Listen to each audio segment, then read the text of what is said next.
오늘 본문은 우리가 마가복음 안에서 아주 난해한 구절을 담고 있는 본문들 중에 하나입니다. 그게 이제 1절인데 1절이 성경을 나누는 것 보면은 9장 1절을 8장 38절하고 붙여놨습니다.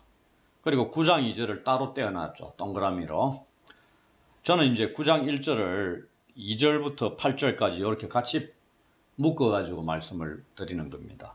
지난주에 38절, 9장 1절 이렇게 설명을 안 드렸고요. 대부분의 거의 모든 신학자들이 9장 1절을 38절로 하고 연결 짓고 있습니다. 그리고 9장 2절부터 얘기하고 있고요. 근데 9장 1절의 말씀이 너무나 어렵다는 얘기입니다. 뭐가 관련해 가지고요?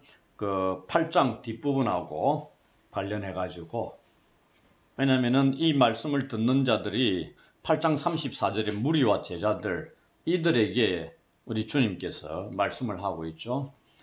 좀 더 구체적으로 보면은 제자들이라고 볼 수 있습니다.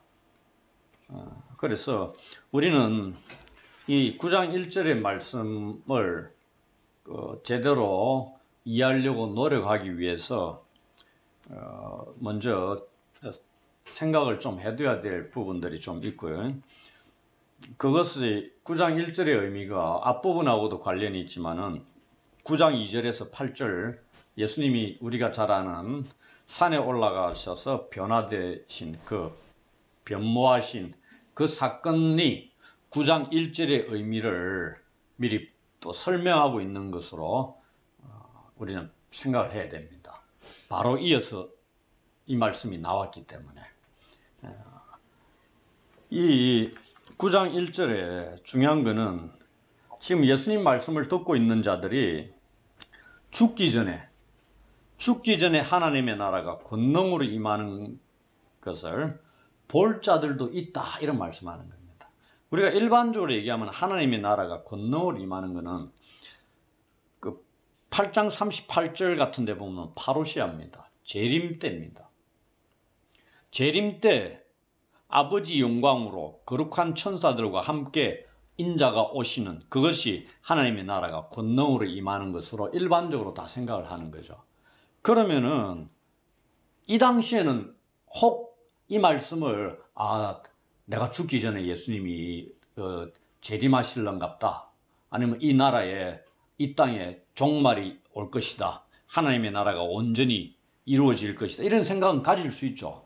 근데 우리는 지금 2000년이 지난 상태에 지금 보고 있잖아요. 그 말은 이걸 그렇게 보게 되면은 이미 사람들이 2000년이 뭡니까? 200년도 못 사는데, 다 죽고 없는데, 그럼 예수님 말씀이 뻥이지 않느냐. 근데 예수님이 거짓말을 하시는 분은 아니라는 것을 우리는 확신을 갖고 있잖아요. 그럼 이 말씀이 실질적으로 이들이 서 있는 자들 중에 죽지 않고 이 사건들을 볼 수 있는 자들이 있을 것이라는 것을 염두에 둬야 되는 거죠.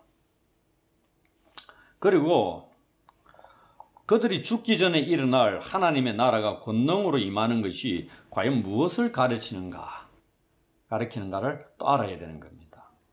일반적으로는 아까 얘기했던 파루시아, 재림을 가리키는 것이라고 생각하는데, 상황을 보니까 너무 멀다 이 말입니다. 그럼 좀 더 가까운 미래의 일이 아니겠느냐? 충분히 생각할 수 있죠. 그러한 것이 뭐가 있느냐? 이제 본문을 통해서 용어들이나 설명들을 보면은 충분히 생각할 수 있습니다. 그 다음에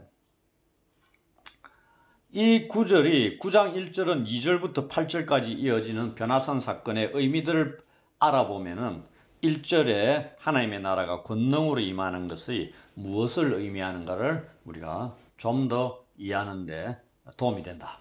이건 이제 본문을 살피면서 알아가는 거고요. 그 다음에 이것이 딱 끝나고 9장 8절이 끝나고 9장 9절에 예수님이 무슨 경고를 하시냐면은 산에서 내려올 때 인자가 죽은 자 가운데서 살아날 때까지는 본 것을 아무에게도 이르지 말라. 이게 뭐죠? 부활입니다. 내가 부활할 때까지 산에서 본 것 언급하지 말라. 그럼 이 산에서 이들이 본 게 뭐와 관련이 있을 수 있다는 얘기입니까? 부활과 관련이 있을 수 있지 않느냐 이 말입니다. 충분히 그렇게 생각할 수 있는 거죠. 그걸 이제 풀어보는 겁니다. 그래서 쭉 살펴보면은 하나님의 나라가 권능으로 임하는 것은 8장 38절에 인자가 영광 중에 아버지의 영광으로 거룩한 천사들과 파루시아 재림할 때 그렇게 하나님의 나라가 권능으로 임하는 것을 볼 수 있다고 생각하는데, 이 산에서 예수님이 변화된 것을 통해서 이것을 부분적으로 제자들이 경험을 하는 것으로 우리는 충분히 생각할 수 있다는 얘기입니다. 뭘 경험하느냐 이제 하나하나 살펴보면서 예수님의 변화산 사건에 갖는 의미가 무엇이고, 여기에 참여한 제자들에게 주시는 메시지가 뭐고, 그 다음에 오늘 우리에게 주시는 메시지가 뭔가, 이런 것들을 우리 이 본문을 통해서 살펴봐야 된다는 얘기입니다. 이 어려운 말씀을 하시고 난 뒤에 말씀을 하시고 엿새가 지나서 예수님께서 3명의 제자만 데리고 산에 가십니다. 그것도 높은 산에. 9명은 마을에 있는 거죠. 마을에서 뭔가 사건을 또 경험하는 거죠. 그거는 우리가 다음에 보면 되는 거고, 그 엿새가 지나서 핵심적인 베드로, 야고보, 요한, 핵심적인 3사람의 제자를 따로 데리고 높은 산에 올라갔는데 그들 앞에서 모양이 변화가 됐다 얘기입니다. 그럼 엿새 후라는 게 성경에는 날짜를 기록을 해놓는 것들이 의미가 있는 것들이 좀 있습니다. 요한복음 같은데 1장 같은데도 보면은 그렇게 연결 짓는 사람들도 있는데, 여기에 엿새라는 거는 우리가 늘 성경을 볼 때 1차적으로는 성경 안에서 찾아야 됩니다. 그 다음에 1세기나 이 당대에 쓰여졌던 문헌들을 통해서 살펴보는 거고요. 그 다음에 이 시대가 지난 때에 기록된 문헌들을 통해서 보는 거고요. 그 가장 먼저는 성경을 우리가 성경으로 해석한다, 이렇게 얘기하는 것은 성경의 다른 부분들을 가지고 해석하려고 노력하는 거죠. 엿새라는 것을 나타내는 게 어디에 나와 있느냐? 저 멀리 출애굽기에 가면은 출애굽기 24장 16절을 인용하는 것으로 이제 받아들일 수 있는데요. 엿새 후에 모세가 시내산에 올라가서 하나님의 임재, 하나님의 나타나심을 경험합니다. 딱 엿새가 지난 후에 그 출애굽기 24장 16절에 가면은, 그래서 출애굽기 24장 15절부터 18절에 언급된 하나님의 현현을 모세가 경험하는 거죠. 근데 여기에 엿새 후에 베드로, 야고보, 요한이 예수님과 딱 올라가 예수님이 변화가 되는데 변화된 모습이 영광의 모습으로 변화가 됐다는 얘기죠. 이 예수님이 누구냐? 우리는 하나님의 아들로 얘기하면서 하나님이다 이래 보는 거죠. 그러니까 하나님이 이 산에 나타나셨다는 얘기입니다. 변화된 모습으로. 그걸 이 출애굽기 24장 15절로 18절에 언급된 걸 통해서 엿새 후라는 문구를 가지고 이것의 배경을 우리가 설명하는 거죠. 그래서 하나님이 여기에서 변화된 예수님으로 제자들에게 드러나시고, 그 다음에 산에 올라가지고 모세가 뭘 하냐면 계시를 받습니다. 근데 여기에서 모세가 받은 그 계시를 뛰어넘는 새로운 계시를 받으리라는 것을 독자들에게 좀 인식시키는 그러한 것으로 이 구절을 통해서 우리가 생각을 할 수 있다는 얘기입니다. 변화된 모습이 어떻느냐를 3절에 표현하고 있는데, 옷이 광채가 나는 겁니다. 모세는 얼굴에 광채가 났다 그랬죠. 옷이 광채가 나고 세상에서 빨래하는 자가 그렇게 희게할 수 없을 만큼 아주 매우 희게 되었더라. 사람의 영역이 아니다는 얘기입니다. 이거 희어졌다는 것은 이 용어들 속에서는 희게 하는 이 과정이 신적인 영역이다 이렇게 표현을 한다는 얘기입니다. 그러니 사람으로서는 할 수 없으니까 이것을 이 희고 광채나고 이런 것들은 하나님께서 하셨다 이 얘기입니다. 그걸 우리가 보여주는 거고, 또 하나 구약에 옷에 광채가 나고 옷이 휘어지는 것을 이러한 옷을 왕이 입는 의복 이런 걸 연상시키기도 한다는 얘기입니다. 그러면서 사도 바울은 예수님을 어떻게 또 부르기도 하냐면은 우리의 구원을 위해서 사역하신 예수님에 대해서 둘째 아담 이렇게 이야기하기도 하거든요. 첫째 아담이 실패한 걸 둘째 아담이신 예수께서 성취하셨다. 이렇게 둘째 아담으로 표현을 합니다. 그런데 여기에서는 뭐 둘째 아담으로보다는 새로운 아담. 마가복음에도 이 아담의 예수님의 사역을 아담에 비유하고 있는 것이 군데군데 나오거든요. 근데 의복이 이렇게 변해됐다는 것이 뭐냐면은 메시아가 지금 이 본문의 사건들은 종말론적인 변화의 모습들, 종말과 관련된 메시지들이 담겨 있습니다. 왜냐하면 8장 38절도 그렇죠. 9장 1절도 하나님의 나라가 권능으로 임한다는 것도 뉘앙스가 그런 거죠. 그걸 설명하고 있는 9장 2절부터 8절도 그런 겁니다. 그러면서 그걸 설명하는데 옷이 광채가 나고 깨끗하게 희게 되었다는 것을 나타내는 것은 뭐냐면은 이 예수님이 그 당시 유대인들이 가지고 있었던 새로운 아담 혹은 즉위를 앞둔 왕적인 메시아라는 것을 드러내는 것으로 암시하는 것으로 표현하는 것이다. 이렇게 생각들을 해왔다는 얘기입니다. 이 옷이 이렇게 변하는 것을. 그래서 메시아가 종말에 아담의 영광스러운 의복을 회복시킬 것이라는 그 당시에 믿음이 있었다고 기록을 하고 있습니다. 이런 것들을 반영할 수도 있지 않느냐. 이런 생각들을 가지고 그 당시에 유대인들이 갖고 있던 생각이니까 이 변화된 모습을 통해서 우리는 종말론적인 메시아가 이 땅을 회복시키실 것이라는 것을 예수님을 통해서 보고 있는 것을 생각할 수 있다. 이런 얘기입니다. 그 옷만 휘어진 게 아니고 4절에 보시면은 엘리야가 모세와 함께 나타나가지고 예수님과 대화를 나누고 있다고 또 하고 있습니다.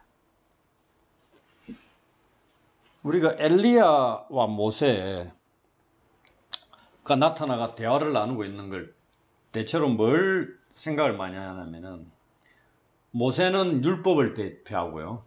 엘리야는 선지서를 대표하기 때문에 성경 전체를 가리킨다. 대부분 거의 많은 사람들이 이렇게 생각했습니다.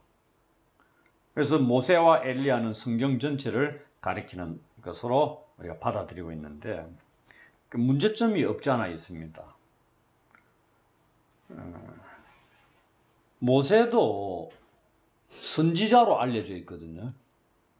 그와 같은 선지자를 내가 세우리라. 신명기 34장 10절도 그렇고요. 모세를 가리켜서 선지자라고 얘기합니다. 모세는 모세오경을 기록을 했지만은 엘리야는 무슨 성경 썼어요? 엘리야가 기록한 성경 없습니다. 그리고 엘리야를 그 당시 유대 문헌들에서는 선지서와 연결을 하고 있는 게 없답니다. 또 기록을 남긴 성경을 기록한 선지자도 아니고요. 조금 의아해할 수 있고 의문점을 가질 수 있습니다. 그래서 우리가 그렇게 받아들여도 뭐 율법과 선지자니라 이런 표현들이 많이 나오잖아요.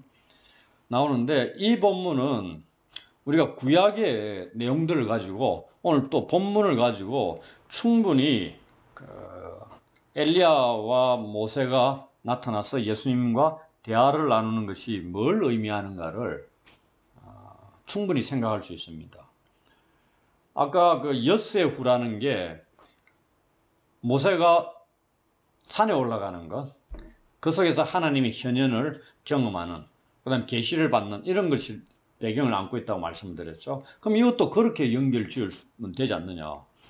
엘리야와 모세 이 두 사람에게 공통적인 것들이 뭐냐를 찾아보면 되는데 성경에서 둘 다 시내산과 관련이 있습니다. 엘리야는 호렙산이라 그러죠. 호렙산이나 시내산이나 똑같은 이름입니다. 이 둘 다 이 시내산과 관련이 있고요. 둘 다 그곳에서 하나님을 만났습니다. 출애굽기에는 당연히 모세가 십계명을 받기 위해서 올라가는 것, 우리가 19장부터 쭉 보는 거죠. 그 다음에 엘리야는 열왕기상 19장에 나옵니다. 호렙산에서 세미한 주의 음성, 자기를 듣고 스쳐 지나가시는 그 하나님의 뒷모습을 보는 거죠. 그래서 세미한 음성도 듣고 하나님을 만나는 게 이 호렙산, 시내산에서입니다. 또 우리가 구약 같은 데 보면은 이 엘리야가 어떠한 인물로 그려져? 말라기스 같은 것도 그렇죠. 그 다음에 우리가 1장에 보면은 그 세례요한의 출현을 엘리야에 빗대서 설명하고 있잖아요. 그 말은 종말의 때에 엘리야가 돌아와서 메시아의 도래와 세상 종말을 앞서서 이끌어 길을 닦아가는 그 역할을 감당할 것이라고 얘기합니다. 근데 엘리야가 돌아온다는 게 뭐냐면은 엘리야가 죽지 않고 성천을 했어요. 그러니 돌아올 수 있는 겁니다. 만약에 죽었다 그러면은 죽은 자가 다시 살아 돌아와야 되잖아요. 그런데 엘리야는 안 죽었습니다. 에녹도 성천했지만 엘리야도 성천한 딱 두 사람 중에 한 명이잖아요. 예수님은 죽은 뒤에 부활하시가 성천하신 거고, 엘리야는 불말과 불병거 타고 그냥 올라갔어요. 에녹도 그냥 하나님 데려가신 거고. 그러니 그냥 죽지 않고 갔으니까 돌아올 수 있는 겁니다. 돌아와서 길을 닦는 일들을 할 수 있는. 근데 그게 이제 세례요한을 통해서 이루어지는 거죠. 구약의 말라기 선지자. 근데 사람들은 그렇게 생각을 충분히 했었다는 얘기입니다. 그리고 9장 11절 13절 바로 이어서 나오는 것도 12절에 나오죠. 엘리야가 과연 먼저 와서 모든 것을 회복하거니와 이렇게 되어 있습니다. 이 엘리야가 우리는 1장 같으면은 세례요한의 사역으로 얘기하는 거죠. 그리고 모세도 종말과 관련이 되어 있습니다. 신명기 18장 15절 18절 같은 데 보면은, 그래서 사람들이 모세를 종말론적인 구속자를 위한 모델로 지칭을 했다는 얘기입니다. 이런 서너 가지 얘기들을 보면은 굳이 뭐 율법과 선지서를 대표해가지고 성경 전체가 예수님이 어떤 분인가를 제시를 하고 알려주고 있다, 이렇게 얘기를 안 하더라도 충분히 엘리야와 모세가 나타나가 예수님과 대화를 나누고 있는 것을 우리가 설명을 할 수 있는 겁니다. 이것도 종말론적인 인물들이 나타나고 있고 그것과 관련돼서, 그래서 예수님의 이 산에서 변화된 이 사건은 변화 자체가 영광의 모습으로 변화됐다 그랬죠. 이 영광의 모습, 이 변화된 것, 이걸 우리는 나중에 어디로부터? 예수의 부활된 몸, 부활의 몸, 부활된 예수님, 부활하신 예수님을 미리 지금 경험하는 겁니다. 가장 가까이에 있는.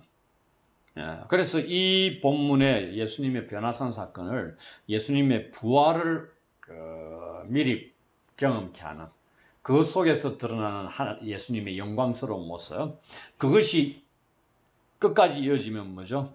8장 38절에 아버지의 영광으로 거룩한 천사들과 인자가 함께 오시는 그 하나님의 나라가 권능으로 임하는 것, 뭐 이런 것들을 예견하고 미리 경험케 하는 것이죠. 근데 마가복음에는 이 엘리야와 모세가 예수님과 무슨 대화를 나눴는지 설명이 없습니다.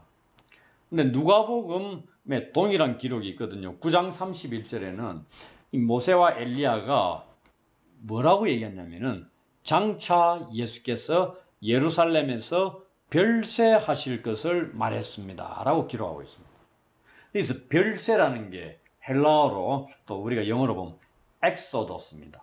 출애굽입니다. 그렇게 돼 있어요. 우리가 별세는 세상을 떠나는 건데, 성경에 출애굽으로 기록되어 있습니다. 그래서 우리가 마가복음이나 이런 데 계속 출애굽 모티브에 대해서 얘기들을 하고 있죠. 그럼 누가 이끌어요? 모세가 이끄는 겁니다. 근데 새로운 출애굽입니다. 그건 누가 이끌어요? 예수께서 이끌어요. 하나님의 아들로 오신 예수께서 새로운 출애굽을 이끄시는 겁니다. 오늘 본문에도 비록 누가복음에만 기록되어 있지만은 별세라는 것, 출애굽하실 것이라는 것, 어디에서? 예루살렘에서. 그분이 출애굽하심으로써 이제 이 세상 속에서 죄의 종로로 다는 자들을 출애굽시키실 것을, 이제 그 일을 하실 분이라는 것을, 새로운 모세로서의 역할을 하실 분이라는 것을 이제 또 보여주고 있는 그런 내용들입니다. 그러니 다가올 하나님 나라, 성취하실 그 하나님 나라와 관련되어 있는 그 예수님의 역할에 대해서 우리가 충분히 염두에 두고 생각할 수 있는 본문이 아닌가, 이런 거죠. 그러면서 이 광경을 지켜본 베드로가 한마디 있거든요. 제자들의 대표격이죠. 늘 베드로가 앞서 얘기를 합니다. 랍비여, 이렇게 합니다. 예수님을 가리켜 랍비여. 마가복음에 딱 4번 나옵니다. 그때마다 그 이 랍비라는 칭호에는 예수님의 위대함을 표현하는 칭호입니다. 그리고 또 다른 게 의미냐면 교사로서의 가르치는 사역을 담고 있는 거예요. 당연하죠. 랍비라 그러면 오늘날 이스라엘에서 랍비는 가르치는 자입니다. 예수님의 가르침 사역과 위대하신 분으로서의 기적 사역이 이 랍비어라는 여기에 다 포함이 되어 있는 칭호입니다. 이 2가지 사역을 다 담고 있습니다. 그래서 랍비어 부르면서 쭉 자기가 우리가 여기 있는 게 좋으니 좋사오니 초막을 3개 짓겠습니다. 하나는 우리 주님을 위해, 하나는 모세와 또 하나는 엘리야를 위해서 짓겠습니다. 요게 담고 있는 것. 이 베드로의 제안이 무슨 의미냐? 우리는 8장 예수님 지금 8장 27절부터 10장 52절이 예루살렘으로 올라가는 길 위에서 벌어진 제자도와 예수님의 순환 예고와 관련된 말씀으로 집중되어 있다 말씀했습니다. 그리고 우리가 이미 지난주에 베드로의 고백과 예수님의 첫 번째 순환에 대해서 배웠습니다. 들었거든요. 그때 베드로의 고백이 반쪽짜리였다. 불완전한 것이었다 얘기를 했습니다. 왜냐하면 예수님이 고난에 대해서, 죽으심에 대해서 말씀을 딱 하니까 바로 가로막잖아요. 자기가 고백하고 있는 그리스도에게 있어서 고난과 죽음이라는 존재하지 않기 때문에. 그래서 막는데 예수님이 뭐라고 그래요? 사람의 일이다 얘기하고 있습니다. 그리고 사탄아 내 뒤로 물러가라, 그런 말씀을 하시죠. 네가 사람의 일을 생각하고 있다. 나는 하나님의 일을 생각하고 있다 이 얘기입니다. 오늘 이 본문도 영광스러운 모습, 하나님의 영광이 그 높은 산에 임하고 있는 겁니다. 너무나 좋다는 얘기입니다. 여기에 머물러 이 상황을 지속시키고 싶은 겁니다. 그래서 초막을 짓는다는 얘기는 머무르고자 하는 겁니다. 그게 아니라면 초막을 왜 지어요? 초막도 그 종말론적인 의미로 담겨 있는 겁니다. 마지막 때 오실 메시아가 이스라엘을 구원하시고 그런 것들을 경험하기 위해서. 초막은 이미 이스라엘 백성들이 출애굽하고 구원을 경험하기 위해서 또 한 거고, 이스라엘 백성들이 초막절을 지키는 것도 그런 겁니다. 그거 이제 종말의 때에 다시 다윗과 같은 왕이 오셔가지고 우리를 회복하실 것이다. 그 종말론적인 기대가 담겨 있는 것입니다. 그러니 이 베드로가 지금 높은 산에서 변화된 예수님을 보면서 그걸 지금 깨닫고 있는 겁니다. 생각하는 겁니다. 그러니 여기에 머물러고 싶은 거죠. 산에서. 그러면서 이 6절에 자기가 한 말을 보게 되면은, 6절을 보면은 자기가 한 말이 무슨 말을 할지 알지 못했다. 그 다음에 몹시 두려워하고 있다. 이런 내용들이 쭉 나옵니다. 이 말은 뭐냐면은 베드로의 제안이 잘못됐다는 얘기입니다. 문제가 있는 제안이었다. 그러니 이 영광의 자리에 머무르고 방금 8장에 뭐가 나와요? 고난에 대한, 예수님의 따름에 있어서 자기를 부인하고 십자가를 지고 따르는 것, 목숨을 잃는 자가 구원을 얻게 된다는 이런 말씀을 예수님이 하셨다는 얘기입니다. 그런데 이 산에서 이 제자 3명에게 보여진 것 보니까 너무나 이 고난과 죽음, 자기 부인하고는 관계없는 그것을 통과하고 난 뒤에 누리게 될 영광의 모습이 있는 거죠. 그래서 이왕이면 뭐 고난, 죽음 이 건너뛰어가지고 영광의 모습으로 머무를 수 있다면은 얼마나 좋겠습니까? 그런 생각들이 담겨 있다는 얘기입니다. 그래서 베드로가 제안했던 것은 지금 우리가 내 눈앞에 펼쳐지고 있는 변화산에서의 예수님의 그 변모하심, 그 다음에 엘리야와 모세가 나타나서 얘기를 나누는 게 하나님 나라가 온전하게 임했다는 것을 생각하는 거죠. 그리고 이 땅에 하나님의 새로운 의의 통치가 성취화되고 있다는 뭐 이런 그러니 여기에서 머무르고 싶은 이런 생각들을 충분히 가지고 제안을 할 수 있는 겁니다. 이거에 대해서 6절이 뭘 얘기하는지 그 설명이 좀 필요한데요. 지금 9장 6절입니다. 9장 6절. 9장 6절인데 두려움이 무서워하는 게 하나 있고 그 다음에 무슨 말을 해야 할지 전혀 모르고 있는 무지함. 이 두 가지가 담겨 있습니다.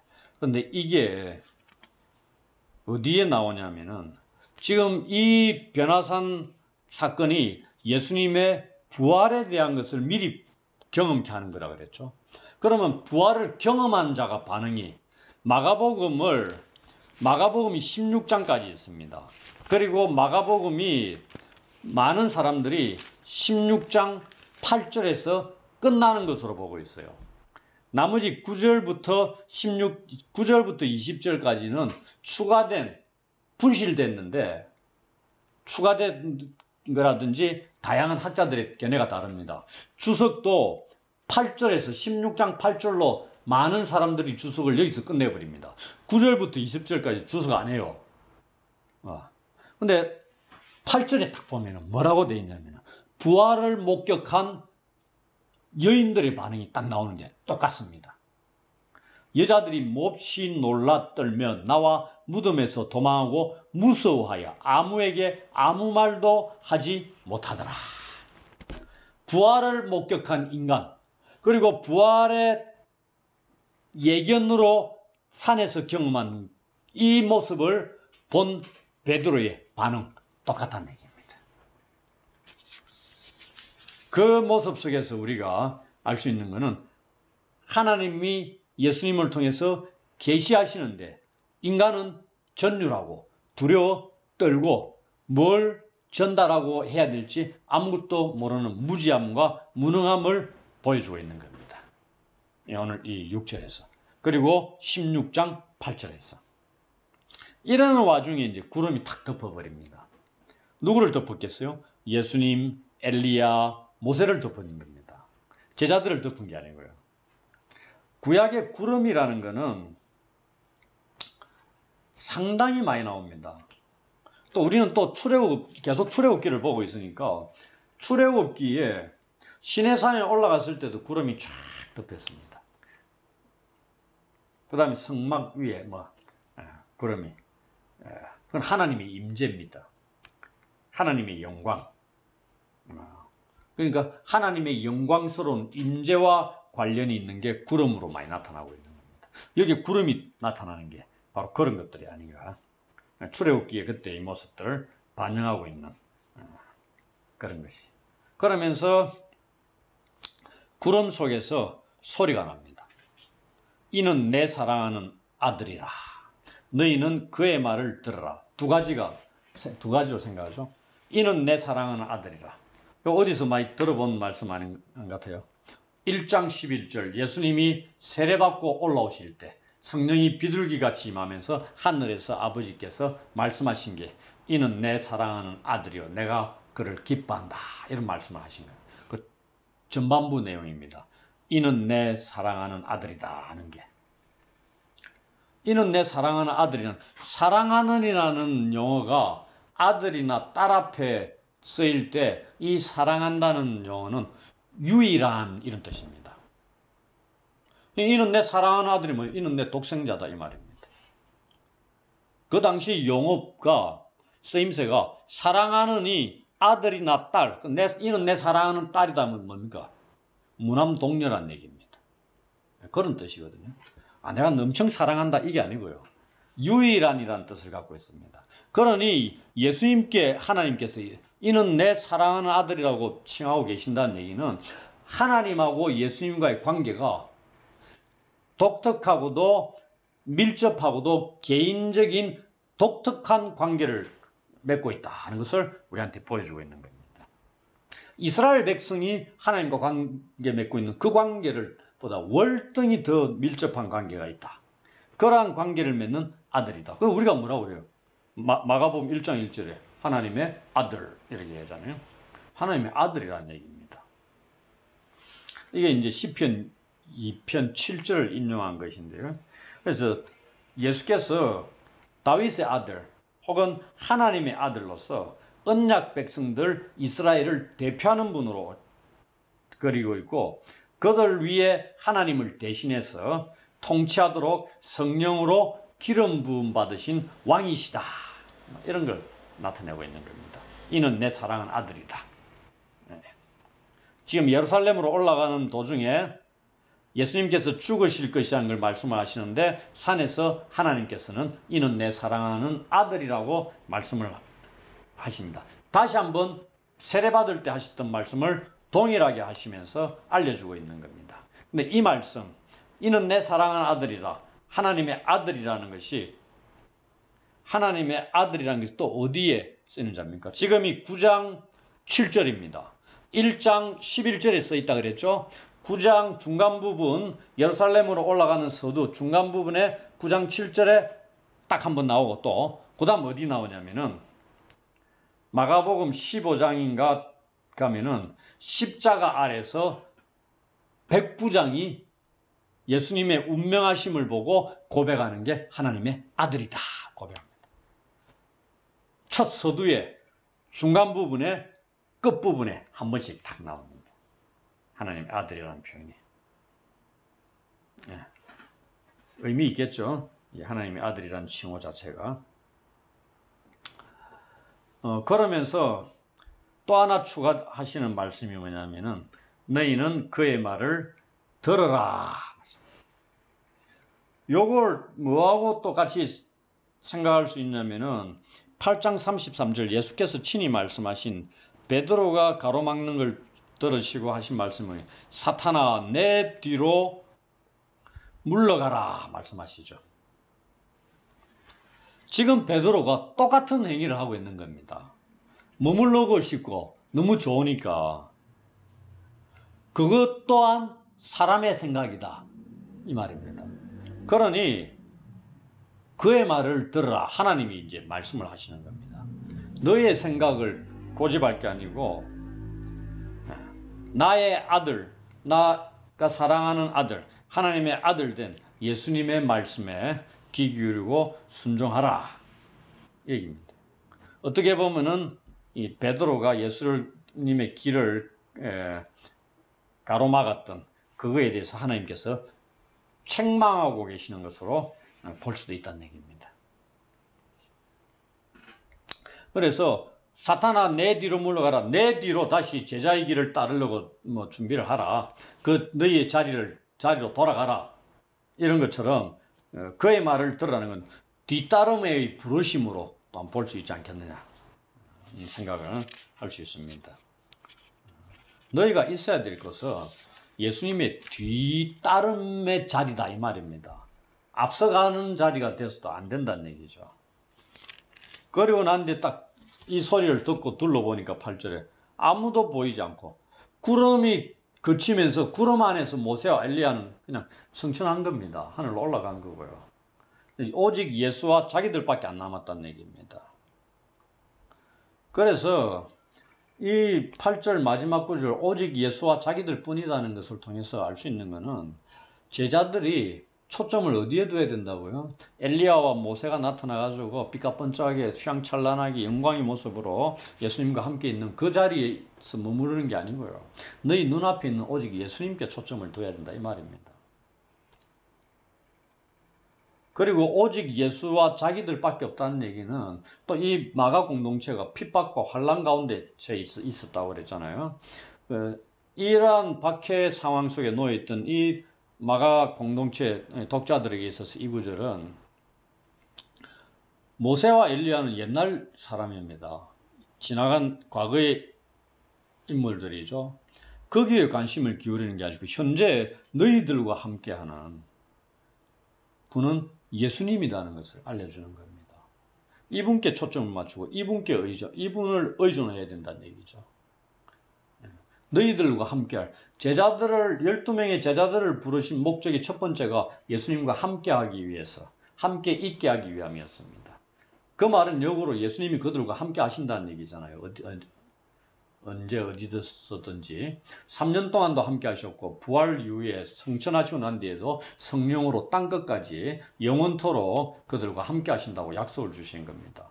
그래서 성령이 내주하심으로 제자들과 영원토록 함께 하시고 이끌어 가시는 겁니다. 그게 오늘날 또 교회 안에서도 하나님의 영으로 우리와 함께 하시는 거죠. 이 예수님을 바라봐야 된다는 것을 우리한테 알려주는 겁니다.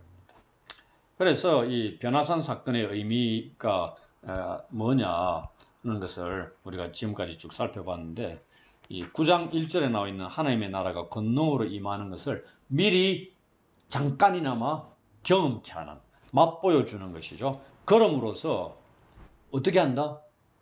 너희가 예수님 말씀하신 자기를 부인하고 십자가를 지고 예수님을 따르면 목숨을 잃을 수도 있는데 어떻게 된다? 이 영광의 모습의 자리에, 이 영광의 자리에 이를 수 있다는 것을 또 알려주는 겁니다. 지금 당장은 아닐지라도 훗날에 이와 같은 자리에 이를 수 있다는 것을 맛보여주는 거죠. 그래서 그들을 붙드시고 격려하시고 힘을 불어넣어주는 그런 그 예수님이 어떤 분인가도 알려주고 있죠. 또한 부활을 미리 경험케 하는 그런 사건으로, 그리고 여기에 나타나신 예수님은 이는 내 사랑하는 아들이라는 걸 통해서 알 수 있는 것은 예수님이 하나님의 독특하신 아들 되시는 분이다. 그리고 종말의 사건을 이끌어 가시고 새로운 출애굽을 이끌어 가시는 그러한 왕 되신 하나님의 아들 되신 분이라는 것을 우리한테 알려주는 겁니다. 제자들은 이 말씀을, 이 사건을 통해 가지고 8장 뒷부분과 연계를 지어 가지고 어떻게 받아들여야 되냐면은 베드로가 한 말을 가지고 그대로 우리가 생각할 수 있습니다. 우리가 여기 있는 것이 좋사오니 이 길을 떠나야 된다는 얘기입니다. 이 사람의 일이라는 얘기죠. 어디로? 너희는 그의 말을 들어라. 하나님의 일을 쫓는 것으로 나아가야 된다는 것을 제자들에게 말씀하고 있지 않느냐. 그러면은 이 말씀이 우리한테는, 우리도 동일하게 지금 영광의 모습, 예수님의 변화된 영광의 모습을, 그 다음에 장차 아버지의 영광으로 거룩한 천사들과 함께 올 그 파루시아를 기다리면서 이 땅에서 우리는 변함없이 자기 부인과 자기 십자가 지고 예수를 따르는 그 길을 바르게 꿋꿋하게 걸어가는 그 예수님의 말씀을 들으면서 예수님 뒤에서 뒤따르는 그 길에 굳건하게 서서 걸어가는 그 일에 충실히 해야 된다는 것을 이 본문을 통해서 우리한테 알려주는 겁니다. 우리한테는 예수뿐이다. 다른 어떤 것 바라는 것이 아니라 우리와 함께 하시기 위해서 우리를 부르신 주님 바라보면서 그 길을 가는 일에 충성해야 된다는 것을 오늘 이 변화산 사건이 우리한테 알려주는 메시지가 아닌가 그렇게 생각을 합니다.